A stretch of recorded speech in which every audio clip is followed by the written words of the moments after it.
Bienvenue dans Technicien Énergie électrique. Aujourd'hui, je te présente 5 erreurs à éviter lorsque tu es un technicien pour faire un tableau électrique.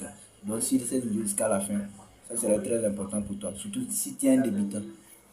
Chauffer et au fil du temps, cela va créer un départ de feu dans le tableau électrique. Pour voir les conséquences, je vous invite à voir après cette vidéo la vidéo qui se nomme section d'un câble électrique. Une solution simple pour résoudre ce problème, c'est de mettre des peignes. Quatrième erreur, branchement sous un disjoncteur. Ce branchement est de plus en plus rare de nos jours. On le trouve souvent dans un tableau électrique qui est un peu ancien.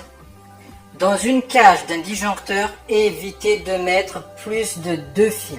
Dans certaines installations que j'ai vues, il y a eu 6 fils branchés sous un disjoncteur. Bien sûr que cela va fonctionner, peut-être des jours, voire des années.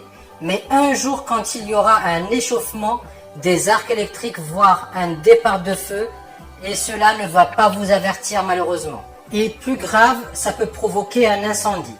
Dans cette configuration, j'ai peur que votre assurance ne prenne pas en charge les dégâts. Comme je l'ai dit, 2 fils maximum.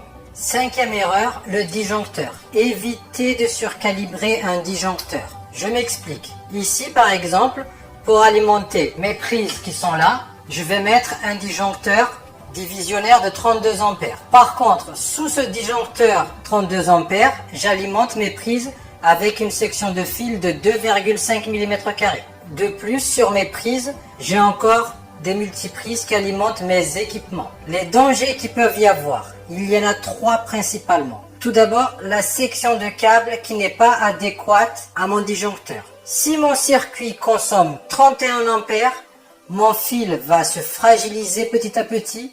Bien sûr, une section de fil de 2,5 mm² possède une intensité maximale que peut supporter le fil. Deuxième danger, les prises. Si vous avez remarqué, elles ont une intensité maximale que peut supporter la prise.